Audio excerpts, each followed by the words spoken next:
오늘 하나님께서 우리에게 주시는 말씀은 요한복음 21장 12절에서 14절의 말씀입니다.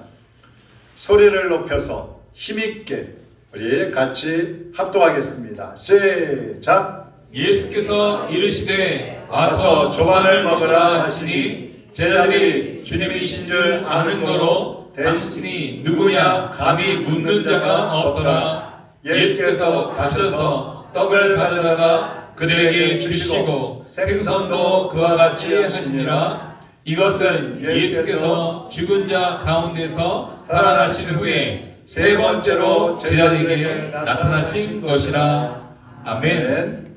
하나님 아버지, 부활하신 예수 그리스도를 찬양합니다. 부활하셔서 우리 곁으로 다시 찾아오신 그 예수 그리스도를 오늘도 환영합니다. 하나님의 자녀들과 부활하신 예수님이 날마다 동행하게 하여 주옵시고, 오늘 예배를 통해서 다시 한번 예수 그리스도의 손을 붙잡고 주님이 가신 그 길을 함께 동행하는 삶을 살게 하여 주시옵소서. 우리 인생 가운데 찾아오신 예수님, 그 예수님을 소망 가운데 맞이하였으므로 우리의 인생이 다시 한번 주님께 새롭게 일어나게 하여 주시옵시고, 주님 앞에서 온전한 모습으로 달려갈 수 있도록 도와주시옵소서. 종의 입술도 성령님의 도구로 사용하여 주시어서 오늘도 예수 그리스도 원하시는 말씀만을 증거하게 하여 주옵소서. 예수님의 이름으로 기도하옵나이다. 아멘. 한번 따라하겠습니다. 부활하신 예수님을 만나라. 부활하신 예수님을 만나라. 할렐루야. 아멘. 예수님 부활하셨습니다. 네. 사망의 권세를 깨뜨리고 부활하셨습니다. 살아계신 예수님이 오늘도 여러분과 함께 하시는 것을 믿으시기를 바랍니다. 예수님의 부활은 인류에게 큰 소망입니다. 특별히 사망으로 인하여 죽음을 두려워하고 있는 모든 사람들에게 큰 소망이 아닐 수가 없습니다. 그러나 이 부활의 소식을 듣고도 여전히 그 부활을 믿지 못하는 많은 사람들이 있습니다. 두려움과 절망 속에 빠져서 살아가는 사람들도 있습니다. 오늘 본문에 보면 제자들이 부활하신 예수님을 2번이나 만났지만은 그 예수님을 온전히 믿고 의지하지 못하고, 나는 고기 잡아먹고 살 거야, 나는 다시 세상으로 돌아갈 거야, 나는 과거에 내가 살았던 그 삶의 터전으로 돌아갈 거야 그러면서 돌아가 버립니다. 그때 예수님께서 그 제자들을 다시 찾아가십니다. 몇 번째냐? 부활하신 예수님이 3번째로 제자들을 찾아가시는 거예요. 그리고 그들의 삶의 현장에 들어가셔서 그들이 고기를 잡지 못하고 힘들어하고 있는 모습을 보시면서 고기를 잡게 해주시고, 또 지쳐있는 그들에게 식사를 제공하고 먹이시고, 그리고 그들에게 다시 사명을 찾아주시는 그러한 내용이 오늘 본문에 나오고 있습니다. 부활하신 예수님은 부활하시자마자 천국으로 가신 게 아니에요. 며칠 동안 세상에 계셨다 그랬어요? 40일 동안 세상에 계셨어요. 그러면서 제자들에게도 나타나서 보여주시고, 또 성도들이 모여있는 곳에 500여 명이 모여있는 곳에 나타나셔서 그들에게 예수님 부활하셨다는 것을 보여주셨어요. 그리고 소망을 갖게 해주셨어요. 예수님은 지금도 살아계셔서 저와 여러분과 함께 하시는 것을 믿으시기를 바랍니다. 여러분이 어느 곳에 있든지 어디서 무엇을 하든지 부활하신 주님이 여러분을 지켜보고 계시고 여러분의 삶의 현장에 함께 계시는 것을 믿으시기를 바랍니다. 요한복음 21장에는 절망이 소망으로 바뀌고, 또 세상으로 나갔던 사람들이 다시 예수님께로 돌아오고, 그리고 삶의 목적을 잃어버리고 살았던 사람들이 사명을 찾아서 새로운 삶을 살아가는 그런 모습들이 나오고 있습니다. 부활하신 예수님은 실패하고 낙심하고 다시 과거의 생활로 돌아가 있는 그 제자들에게 찾아가셨어요. 그리고 아침 식사를 먹이시고 그들을 다시 회복시키시고 다시 그들에게 사명을 주시는 것입니다. 우리가 오늘 말씀을 통해서 부활하신 예수님을 만나면 어떠한 은혜가 임하는지, 우리의 삶이 어떻게 달라지는지 같이 나누고자 합니다. 첫 번째로 부활하신 예수님을 만나면 따라하겠습니다. 절망이 소망으로 바뀐다. 소망으로 바뀐다. 여러분 소망이 있으십니까? 꿈이 있으십니까? 예수님이 장사되신 후에 막달라 마리아가 그 예수님의 시신에라도 향품을 발라드리고 싶어가지고 부활절 아침 새벽 일찍이 무덤으로 갑니다. 가면서 누가 그 무덤을 막아놓은 돌을 굴려줄까? 그러면서 걱정을 하면서 가죠.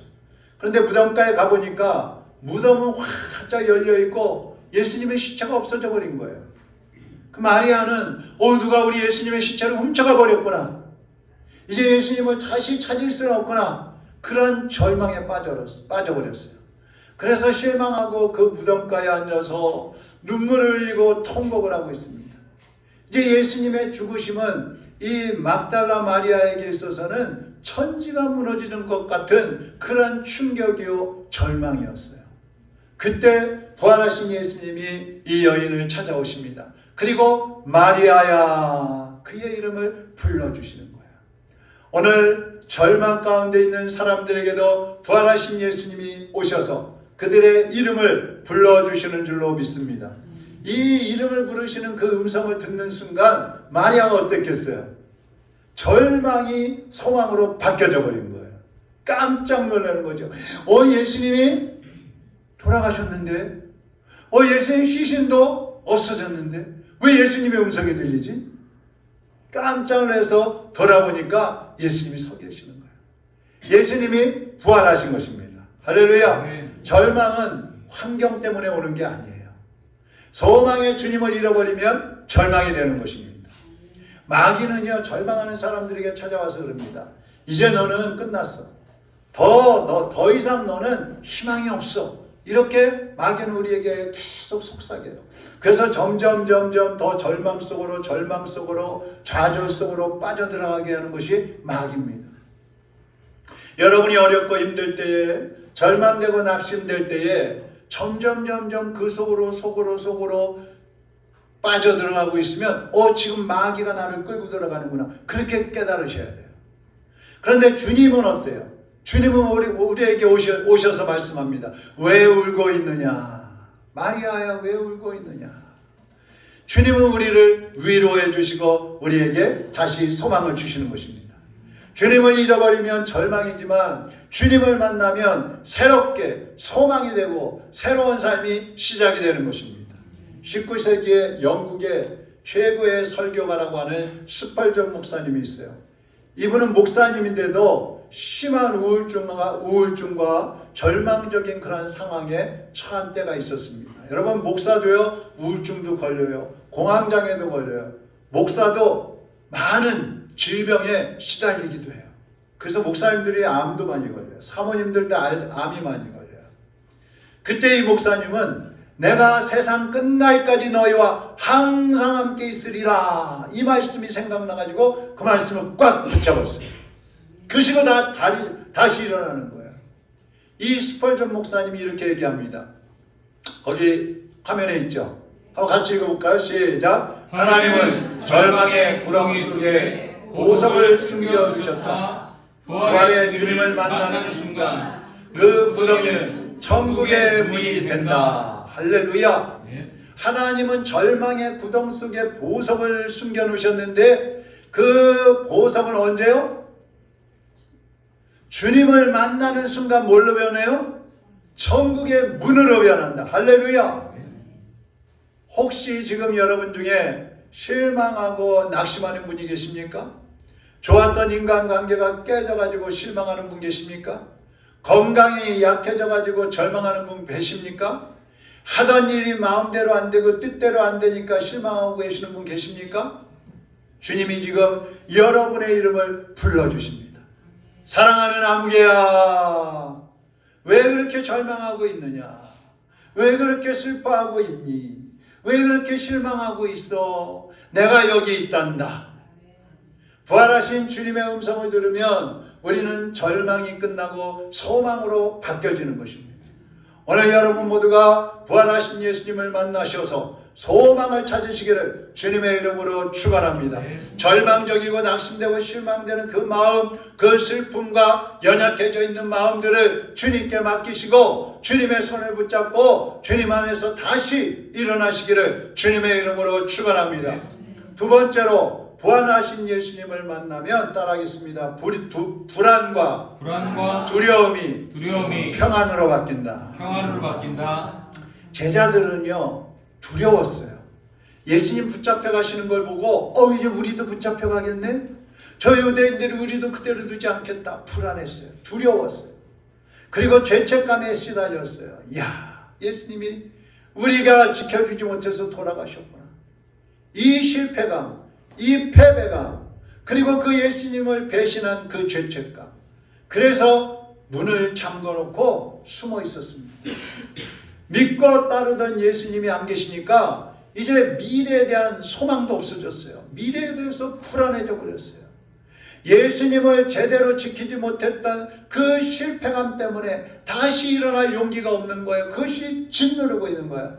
여러분, 때로는 우리도요, 어느 하나 실수하면요, 그것이 막 우리를 짓누를 때가 있어요. 너 이거 죄 졌잖아. 너 실수했잖아. 너 잘못했잖아. 어떻게 고개 쳐들고 하나님 앞에 가니? 너 어떻게 뻔뻔하게 교회를 갈 수가 있어? 그 얼굴 들고. 우리를 짓누를 때가 있어요. 그때 부활하신 예수님이 그들을 찾아오셨어요. 그 제자들을 찾아오셨어요. 그리고 너희에게 평강이 있을지어다 그러십니다. 평안은요, 상황에 따라서 오는 게 아니에요. 뭐 상황이 좋다고 해서 평안하고 상황이 좋지 않다고 해서 불안한 게 아니란 말이에요. 예수님과 함께 있지 않으면 평안이 없어지는 거예요. 예수님과 함께 있으면 평안이 찾아오는 것입니다. 어느 날 제자들이 예수님과 함께 배를 타고 갈릴리 호수를 건너가고 있었어요. 예수님은 너무 피곤해서 주무시고 계십니다. 제자들이 막 노를 저어서 가는데 갑자기 파도가 일어나기 시작합니다. 풍랑이 일어납니다. 그 갈릴리 호수는 갑자기, 그게 사실은 호수인데 너무 넓어가지고 이제 바다라 그러는데 갑자기 막 태풍이 일어나면서 파도가 휘몰아칠 때가 있어요. 그래서 잔잔할 때 출발을 했는데 바다 한가운데 갔는데 갑자기 파도가 휘몰아치기 시작하는 거예요. 제자들은 이제 이제 우리 다 죽었다 아우성을 치고 있는데 예수님을 보니까 예수님은 주무시고 계시는 거예요. 그때 제자들이 예수님을 막 깨웁니다. 예수님 빨리 일어나 보세요. 우리 다 죽게 생겼어요. 예수님 막 깨웁니다. 그때 예수님이 잠에서 깨가지고 왜 그래? 예수님 이 상황이 안 보이세요? 이 환경이 안 보이세요? 배가 뒤집히게 생겼어요. 다 죽게 생겼어요.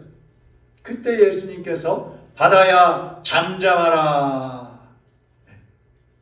금방 뒤집혀질 것 같은 그 배가 잠잠해졌어요. 평안이 찾아온 것입니다. 여러분, 아무리 불안하고 두렵고 절망의 그런 상황이라 할지라도 예수님이 함께 계시면 그것이 가장 안전한 항구가 되는 것입니다. 여러분의 가정에 어떤 폭풍이 휘몰아쳐 오고 어떤 문제가 휘몰아쳐 온다 할지라도 여러분의 가정에 주님이 확실히 계시다면 두려워하지 마세요. 불안하지 마세요. 주님을 믿고 주님 안에서 평안하시기를 바랍니다. 폭풍 속에 평안이라는 그림이 있는데 어느 화가가 이제 그림을 두 개를 그렸어요. 하나는 잔잔한 이런 호수를 그렸어요. 그리고 또 하나는 태풍이 몰아치는 그 절벽을 그립니다. 그런데 그 폭풍우가 몰아치는 절벽에 한 중간에 작은 새가 둥지에서 편히 쉬고 있는 거예요. 그런 그림을 그렸어요. 이 두 그림을 사람들에게 보여줬을 때에 사람들이 보면서 어떤 것이 평화에 합당합니까? 어떤 것이 더 평안한 그림이라고 생각하십니까? 그러니까 사람들이 폭풍우가 몰아치는 절벽의 그림입니다. 그랬어요. 무슨 말이냐면 참된 평안은요, 폭풍이 없는 상황이 평안이 아니고 폭풍 속에서도 흔들리지 않는 모습이 평안이라는 거예요. 여러분이 태어나면서 우리가 인생을 살아가고 있는데 문제가 없을 때가 있어요, 없어요? 예? 어떻게 보면은요, 문제는 매일 있어요, 매일. 우리 마음속에, 환경은 괜찮아도 우리 마음속에 또 뭔가 불안하고 두려울 때가 있어요. 경제적인 문제 때문에 힘들 때가 있죠. 건강의 문제 때문에 어려울 때가 있죠. 가족들이 자꾸 속을 썩여가지고 힘들 때도 있잖아요. 미래에 대한 불안 때문에 두려울 때가 있잖아요. 그러니까 언제나 우리 인생에는 폭풍우가 몰아치고 있는 거예요. 그러나 부활하신 주님이 함께 하시면 어떠한 문제라도 어떠한 폭풍우 속에 있더라도 우리는 평안할 수가 있는 것입니다. 주님 때문에 평안한 거예요. 주님이 폭풍우 속에서도 여러분을 품에 안아주시고 주님이 휘몰아쳐 오는 태풍 속에서도 여러분을 업고 계시고 여러분을 보호하고 계시기 때문에 평안할 수가 있는 것입니다. 요한복음 16장 33절 같이 읽어보겠습니다.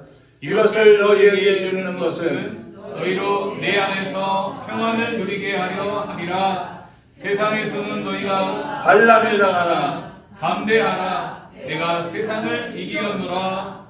아멘. 내가 세상을 이기었노라. 여러분, 우리가 세상을 이겨서 승리자가 된 게 아니고 예수 그리스도, 우리의 주인이신 예수 그리스도가 세상을 이기셨고 사망 권세를 깨뜨리고 승리하셨기 때문에 우리도 승리자가 되는 것입니다. 승리하신 주님과 함께 계시면, 함께 있으면 언제 어떤 상황 속에서도 우리도 승리한 것이고 우리도 평안을 누리게 되는 것입니다. 지금 여러분의 환경이 불안정하고 마음이 초조하고 염려가 된다면 예수 그리스도를 여러분의 삶에 모셔드리시기를 바랍니다. 지금까지 누리지 못했던 참된 평안과 안식과 소망이 다시 일어날 줄로 믿습니다. 세 번째로 예수님의 부활하신 예수님을 만나면 따라하겠습니다. 실패의 자리에서 사명의 자리로 복귀한다. 사명의 자리로 복귀한다. 자, 베드로와 7명의 제자들이 요한복음 21장에 보면 제자들이 나는 고기 잡아먹으러 갈래. 난 고기 잡아먹고 살래. 베드로가 이래요. 그러니까 제자들 그럼 나도 갈래. 베드로가 가니까 다 가겠죠. 다 따라갔어요. 이미 부활하신 예수님을 2번씩이나 만났는데도 예수님에 대한 확신이 없는 거예요. 예수님 돌아가셨는데 부활하신 것 같기는 같은데 그럼 우리가 그분한테 우리의 미래를 맡겨도 될까? 불안정한 거예요. 그래서 다시 고기 잡아먹고 살겠다고 세상으로 나가버린 겁니다. 그러니까 주님이 맡겨주신 사명을 잊어버린 거예요. 육신의 것을 따라서 세상으로 나가버린 거예요. 이 제자들의 문제는 그냥 뭘 먹고 살 것인가, 어떤 직업의 문제가 아니고 사명을 잃어버리고 주저앉아 있는 모습인 거예요. 아무리 여러분이 직장에 가서 돈을 잘 벌고 직장생활 잘하고 있고 학교생활 잘하고 있고 가정생활 잘하고 있어도 여러분에게 하나님이 주신 사명을 잊고 있으면 여러분은 지금 주저앉아 있는 거예요. 뭔지 모르는 불안함 속에 불안정한 세계를 살아가고 있는 것하고 똑같은 거예요. 평생을 업으로 살았던 제자들이거든요. 근데 그들이 이제 고기를 잡아먹고 살겠다고 갈릴리 호수로 나갔어요. 근데 밤새도록 그물을 던졌는데 한 마리도 잡지 못한 거예요. 이쪽에 던져도 안 되고 저쪽에 던져도 안 되고 한 마리도 못 잡았어요. 계속 실패하는 거예요. 우리 목회자들, 목사가 된 사람들을 보면은요, 실패하고 오는 사람들이 많아요. 예수님이 너 이제 목사가 되라 그랬는데 깨달았어요, 본인도. 근데 말을 안 듣고, 난 목사 안 될래. 나는 그래도 세상에서 하고 싶은 게 있어. 그래서 세상에 가서 직장 생활하다가 안 되고, 사업하다 안 되고, 자영업하다 안 되고, 몸도 두드려 맞아서 병에 걸리고, 막 그래가지고 신학교에 오는 사람들이 많아요. 신학교 가보면 그래요. 이 제자들도 실패의 연속이에요. 그때 주님께서 또 제자들을 찾아오신 거예요. 그리고 지쳐있는 제자들에게 그물을 오른편에 던져라 가르쳐 주세요. 그 오른편에 던졌더니 고기가 153마리가 잡혔다 그랬어요. 그래서 숫자가 나오는 거 보니까요, 이건 작은 고기들이 아니에요. 큰 고기들이 잡혀가지고 배에 그냥 가득 찬 것입니다. 그리고 예수님은 바닷가에서 숯불을 펴놓고 거기에 떡과 생선을 구워 놓으시고 제자들이 물가로 나오니까 얘들아 와서 조밥 먹어, 아침 먹어라 먹여주시는 거예요. 예수님은 세상으로 나갔던 그 제자들에게 왜 내 말을 듣지 않았니? 왜 세상으로 나갔어? 왜 사명을 버렸느냐? 이렇게 책망하지 않으시는 거예요. 오히려 따뜻한 아침을 지어 놓으시고 와서 먹어라. 와서 먹어라. 그리고 지쳐있지 말고 방황하지 말고 갈등하지 말고 이제는 나를 따라오너라. 그렇게 말씀하시는 거예요. 여러분, 지쳤을 때 제일 먼저 해야 될 게 뭘까요? 먹는 거예요. 먹는 거. 먹어야 힘이 나는 거예요. 정신적으로 지쳐있을 때도요, 여러분 열심히 드세요. 그래야 힘이 나는 거예요. 영적인 사명을 감당하기 위해서도 먼저 주님이 주시는 위로와 주님이 주시는 생명의 양식을 먹어야 살 수 있는 거예요. 예수님께서 제자들을 다시 부르시는 순서를 보면은요, 이래요. 첫째, 본인들이 부족하다는 것을 깨닫게 해주십니다. 밤새도록 고기 잡았는데 몇 마리 잡았다고요? 한 마리도 못 잡았어요. 그때 예수님이 오른편에 던져. 그러니까 그때 잡히는 거예요. 그때 제자들이 깨달은 게 뭐예요? 뭐겠어요? 아, 우리의 힘으로 안 되는구나. 그걸 깨닫는 거예요. 두 번째, 먹이셨다 그랬어요. 세 번째, 회복시키시는 것입니다. 그리고 다 회복되었을 때 마지막으로 사명을 맡기시는 거예요. 지금도 예수님은 사명을 잊어버리고 주저앉아 있는 사람들, 낙심하고 있는 사람들, 뭐 먹고 어떻게 살까, 그렇게 주저앉아 있는 사람들에게 사명을 주시는데, 내 양을 먹이라. 내 양을 먹이라. 주님의 양떼들을 먹이라 그러는 거예요. 주님이 우리에게 맡기신 사명은 예수 그리스도의 부활에 참여할 뿐만 아니라 주님이 구원하신 그 하나님의 백성들을 하나님의 일꾼들로 세우라 이 말입니다. 이 사명은요, 목회자에만 주신 게 아니에요. 재직들에게만 주신 게 아니에요. 예수님을 믿는 모든 사람들에게 이 사명을 주신 것입니다. 주님의 사명은요, 세상에서 우리가 해야 할 일들과는 비교도 안 되는 거예요. 최고의 사명인 거예요. 이 사명은요, 목숨을 걸고 지켜야 되는 거예요. 이 사명은 여러분의 힘으로 이룰 수가 없어요. 성령님께서 주시는 은사와 성령님이 주시는 능력과 힘이 있어야 이 사명을 감당할 수 있는 것입니다. 아프리카 선교의 아버지라고 불리는 리빙스톤이 있어요. 이 리빙스톤이 아프리카에서 복음을 전하다가 사자한테 팔을 물렸어요. 그래가지고 이제는 팔도 쓰지 못하고 이제는 사역을 그만둬야 되겠구나. 그 정도로 심각한 상태에 처하게 됩니다. 그때 리빙스톤은 부활하신 예수님이 나와 함께 계신다 하는 것을 다시 깨닫게 됩니다.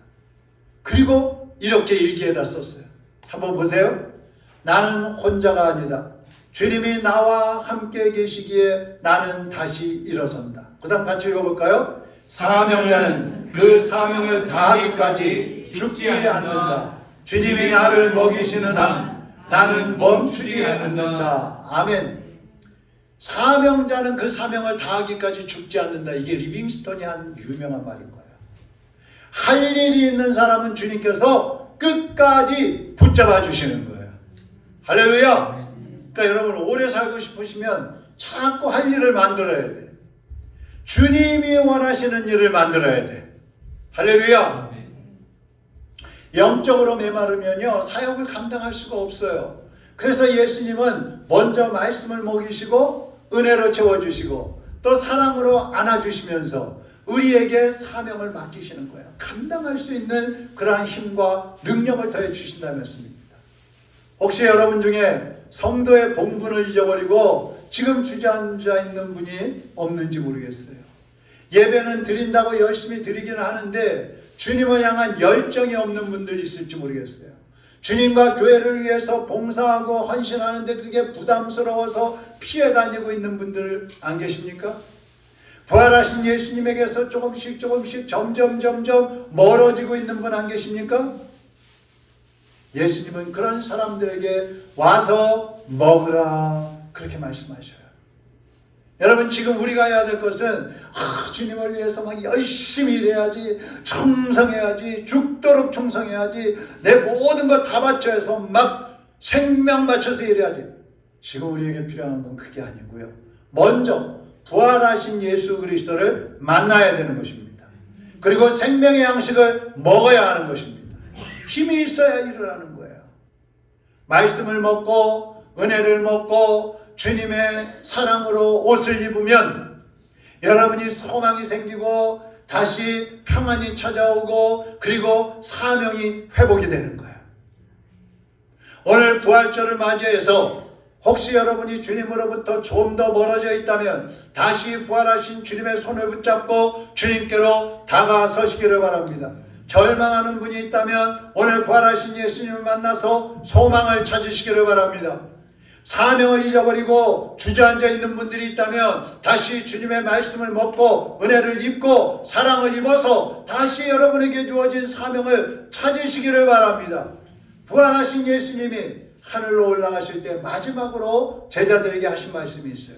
같이 한번 보겠습니다. 사도행전 1장 8절 9절입니다. 같이 읽어봅니다. 오직 성령이 너희에게 임하시면 너희가 권능을 받고 예루살렘과 온 유대와 사마리아와 땅끝까지 이르러 내 증인이 되리라 하시니라. 이 말씀을 마치시고 그들이 보는데 올려져 가시니 구름이 그를 가려 보이지 않게 하더라. 아멘. 우리 예수님께서 하늘로 올라가시는 그런 장면이 여기에 나오고 있습니다. 여러분, 예수님은 분명히 부활하셨습니다.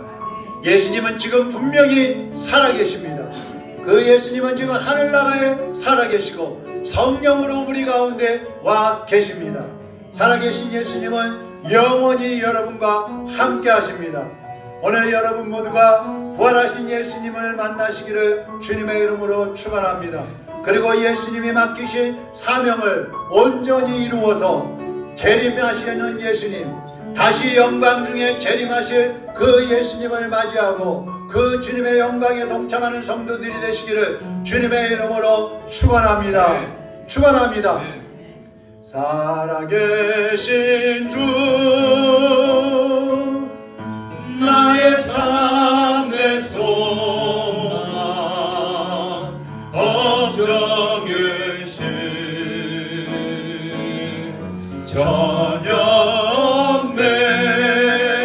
전영매 사랑의 주내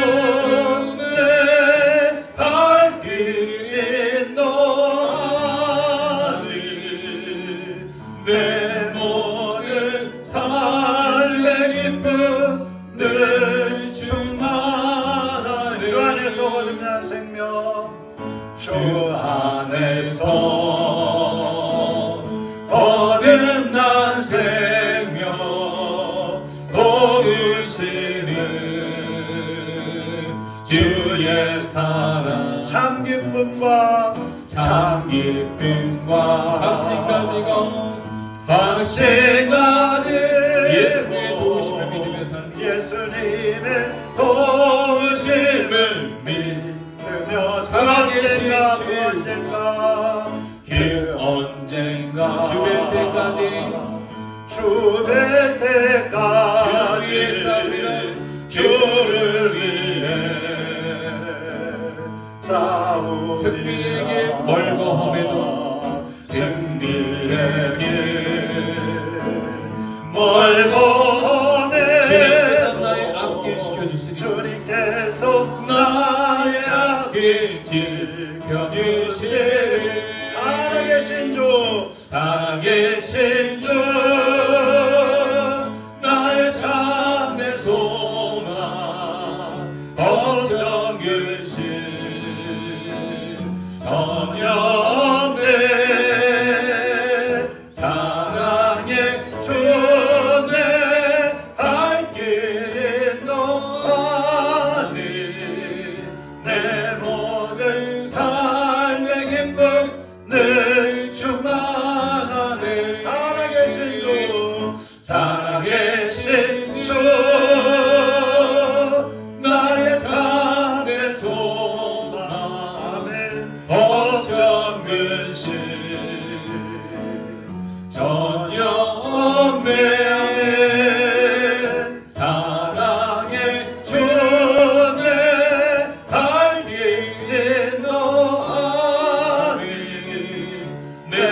마치기도 하겠습니다. 살아계신 주님 감사합니다. 이제 나의 모든 절망과 슬픔과 나의 연약한 모든 것 다 주님의 십자가에 못 박습니다. 주님 안에서 이제 소망을 되찾았습니다. 주님 안에서 이제 사명을 되찾았습니다. 주님 안에서 다시 일어납니다. 주여, 나를 주님의 도구로 사용하여 주옵소서. 나를 주님의 일꾼으로 사용하여 주시옵소서. 이제는 주님을 더 가까이 하고 이제 주님의 그 부활의 생명을 간직하고 이제 소망의 주님을 붙잡고 믿음으로 달려가는 삶을 살겠습니다. 주여 인도하여 주시옵소서. 연약한 저희들, 주저앉아 있던 우리들 다시 일으켜 세워주시고 주님의 손을 붙잡고 믿음으로 달려가는 삶을 살게 달라고 우리 다같이 동성으로 기도하겠습니다. 살아계신 하나님 아버지 감사합니다. 살아계신 주님 감사합니다. 부활하신 주님을 찬양합니다. 오늘도 절망 가운데 있는 우리를 찾아와 주셔서 소망을 주시고 슬픔 가운데 있는 우리에게 찾아오셔서 위로하여 주시고 주저앉아 있는 우리에게 찾아오셔서 다시금 일으켜 세워주심을 감사합니다. 사망과 사명을 잊어버리고 불안과 두려움에 빠져있는 우리들에게 다시 한번 사명을 주시는 주님을 찬양합니다. 죽은 영혼을 살리고 살아있는 성도들을 하나님의 일꾼으로 세우는 사명을 우리에게 주시옵사오니 그 사명 온전히 감당할 수 있도록 성령님 도와주시옵소서. 성령님 능력을 더하여 주옵소서. 말씀의 양식을 먹게 하시고 은혜의 양식을 먹게 하여 주옵시고 주님의 사랑을 먹고 일어나는 하나님의 자녀들이 다 될 수 있도록 주여 도와주시옵소서. 하나님의 권능이 오늘 우리 모두의 심령에 우리의 육신에 넘치게 하여 주시옵소서. 부활하신 주님 찬양합니다.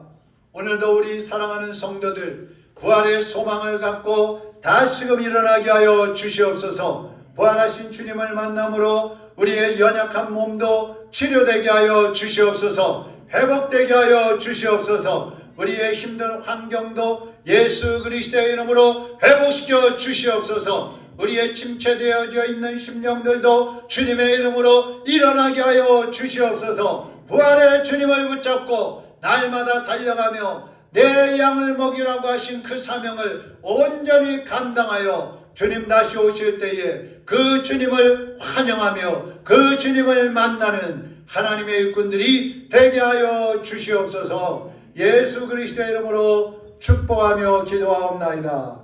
아멘.